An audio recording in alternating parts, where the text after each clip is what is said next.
ఈరోజు కడప జిల్లాలోని పులివెందుల మండలం అలాగే ఒంటిమిట్ట మండలాల్లో జరిగినటువంటి జెడ్పీటీసీ ఎన్నికల్లో అఖండ విజయాన్ని సాధించినటువంటి టీడీపీకి ప్రత్యేకంగా ధన్యవాదాలు తెలియజేస్తున్నారు. ప్రతి ఒక్కరు కూడా హర్షించదగిన విషయం. ఎందుకంటే పులివెందుల దాదాపుగా 40 సంవత్సరాల నుంచి ఏకగ్రీవాలతో చేసినటువంటి మండలము ఈసారి ఓటింగ్ ద్వారా 40 సంవత్సరాల తర్వాత ప్రజలు బయటికి వచ్చి ఓటు వేసి స్థానిక ఎలక్షన్లలో దాదాపుగా 6,000 ఓట్లను వేయడం జరిగింది.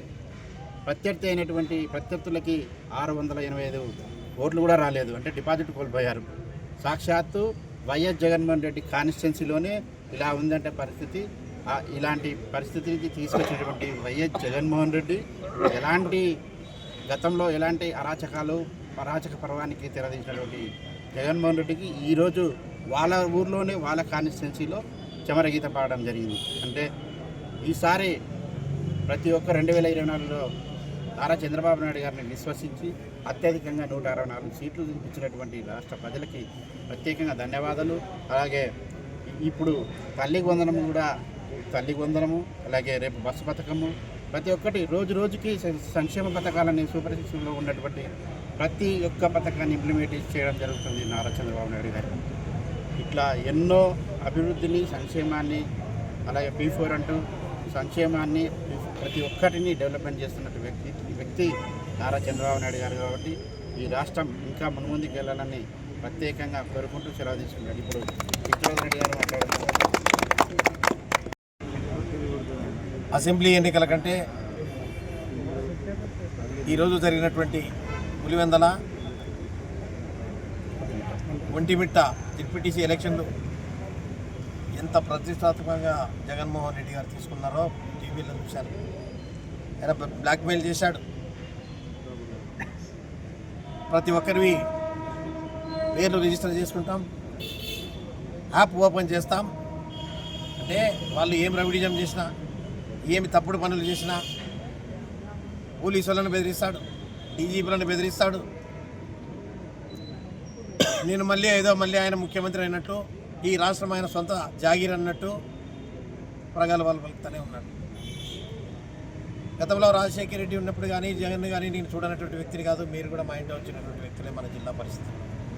ఎందుకు బీరాలు పలుకుతున్నాం అనేది నువ్వు ఒకసారి అర్థం చేసుకున్నాను. ఈరోజు జరుగుతున్నటువంటి ఎలక్షన్లో ఎంతో విశ్వ ప్రయత్నం చేశాం. మళ్ళీ ఆరోపణలు, ఏమని ఆరోపణలు? దౌర్జన్యం చేస్తున్నారు, నిన్ను భగవంతుడే శిక్షించాలి చంద్రబాబు నాయుడు గారు అంటున్నావు.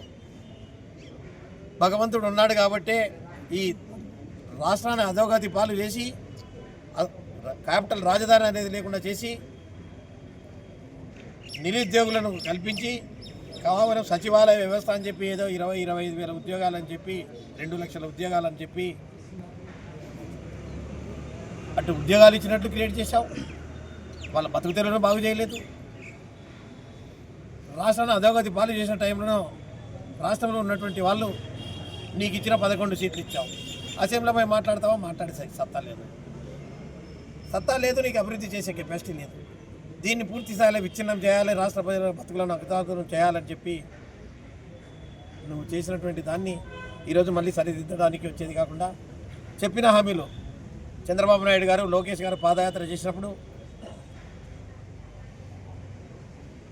ఇచ్చిన హామీలను సూపర్ 6 హామీల్లో మొట్టమొదటిసారిగా చెప్పినటువంటి హామీల్లో తల్లికి వందనం అయితేనేమి, గ్యాస్ సిలిండర్లు అయితేనేమి, ఈరోజు డిఎస్సి రిజల్ట్ కూడా రావడం జరిగింది. అన్నదాత సుఖీభవ అనేది అయితేనేమి, ఈరోజు చివరిగా సూపర్ 6 లేది ఉచిత బస్సు కూడా రేపు ఉచితంగా జిల్లాలో పోవడానికి కూడా ఏర్పాటు చేసినటువంటి సంఘటన. కానీ ఇవల్ల అమలు చేయడానికి ఎంత ఇబ్బందులు ఉన్నా కానీ ప్రజలకు ఇచ్చిన వాగ్దానాలను ఒక పక్క అభివృద్ధి జరగాలి. అభివృద్ధి మీకు మొన్ననే కనపడింది. గుంతల రోడ్లు ఉన్నప్పుడు కొంత రిపేర్లు చేయడం జరిగింది. అంతెందుకు మా కోడుమూరు నియోజకవర్గంలోనే ఈరోజు ఒక సిమెంట్ రోడ్డు అయితేనేమి బల్లెగల్లో నడవడానికి పరిస్థితి లేకుంటే అది కూడా శాంక్షన్ అయింది. టెండర్ పిలుస్తూ ఉన్నారు. చెరువుపల్లె దానికి ఒకటి ఆ గ్రామాలకు ఉన్నటువంటి రోడ్డు కూడా ఎమ్మెల్యే గారు ఆ రోజు రావడం జరిగింది. దాన్ని కూడా చేయడం జరిగింది. ఇటు అభివృద్ధి కుంటుపడగొట్టావు. భవిష్యత్తులో మళ్ళీ నేను ముఖ్యమంత్రి అయితే ఒక యాప్ ఓపెన్ చేయండి. ఏ ఊర్లో ఎవరిని కొట్టారని తప్పుడు కంప్లైంట్ ఇచ్చారు, ఏ ఊర్లో పోలీసుల నుండి ఇచ్చినారు అంటే భవిష్యత్తులో నీవు వస్తే అరాచక శక్తివి. నీ అరాచక శక్తికి ఈరోజు నీకు బుద్ధి చెప్పినా కన్నా బుద్ధితో ఉంటే బాగుంటుందని చెప్పి జగన్మోహన్ రెడ్డి గారు నీకు తెలియజేస్తూ ఉన్నాను. ఎందుకు మాట్లాడుతున్నావో నాకు అర్థం కానటువంటి పరిస్థితి. నీకు నమ్ముకొని సాయం చేసినటువంటి వాళ్ళకి కానీ నువ్వు కర్నూలు జిల్లాలో ఎవరికైనా టికెట్లు ఇచ్చావా? ఎవరికి ఇచ్చావు? ఎవరు దోపిడీదారులు, ఎవరు దొంగలో కొంతమందిని ఎన్నుకొని ఇచ్చావు మా కోడుమూరు నియోజకవర్గంలో. నువ్వు ఈరోజు చెప్పిన దానికైనా భాషా విధానం మార్చుకొని బ్లాక్మెయిల్ చేసేది, జైల్లో పడేది, తప్పుడు కేసులు పెట్టించుకుంటే నాకే అనుభవం ఉంది. నీకు ఎప్పుడు చెప్పలేదు. రాజశేఖర రెడ్డి గారికి మీకు ఆ రోజు వచ్చినప్పుడు నీకు మద్దతు పలికినప్పుడు ప్రజలు చూశారు నువ్వు చేసినటువంటి ఘనకార్యం. కానీ ప్రజలు మా ఏంట ఉన్నప్పుడు నేనైతే ఎప్పుడు తప్పు చేసి ఏ పార్టీ కూడా వెన్నుపోటు పొడిచే మనస్తత్వం నాది కాదు. ప్రజల పక్షాన ఉండాలి, ప్రజలకు అన్యాయం జరుగుతుందని వాళ్ళ పక్షాన ఉన్నాం. ఈరోజు లోకేష్ గారు పాదయాత్రకు వచ్చినప్పుడు ఈరోజు మన దస్తగిరి గారు ఏదైతేనేమి ఎంపీకి కూడా మన నియోజకవర్గం మన మండలం నుంచి కూడా టికెట్ ఇవ్వడం జరిగింది. అత్యధిక మెజార్టీ కూడా రావడం జరిగింది అనేది కూడా గుర్తుంచుకున్నాను.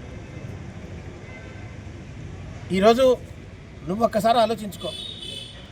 ఎందుకు ఇంత అధ్వానమైన పరిస్థితి చెప్పారు. ఎంత నిర్బంధం ఉన్నా మహిళలు వచ్చేస్తారని. మహిళలు వచ్చారు, ఓటేసినారు, కనపడతలేదా? ఏం జరిగిందా? నీవు ఒక అరాచక శక్తివి అనే ఉద్దేశంతోనే చేశారు. ఇకనైనా కానీ రాష్ట్రంలో ఉన్నటువంటి వాళ్ళు కానీ ప్రత్యేకంగా కోడుమూరు, కర్నూలు, ఇటు పాణ్యం నియోజకవర్గాలు అయితేనే మా కర్నూలు పార్లమెంట్ అయితేనేమి వైసీపీ వాళ్ళ అరాచకాలు, దోపిడీలు గమనించండి. భవిష్యత్తు ఎలక్షన్లో నిన్న నీటి సంఘాల ఎలక్షన్లు జరిగాయి. మీకు వచ్చిన రిజల్ట్ తెలుసు. ఇప్పుడు జరిగినటువంటి వాడు ఎవరైతే నేను ముఖ్యమంత్రి అవుతున్నానో అదే మండలం అక్కడే జరిగింది ఎలక్షన్. 11 మంది నామినేషన్లు వేశారు. 11 మంది నామినేషన్ల స్వేచ్ఛ ఉన్నట్లే కదా వాతావరణం.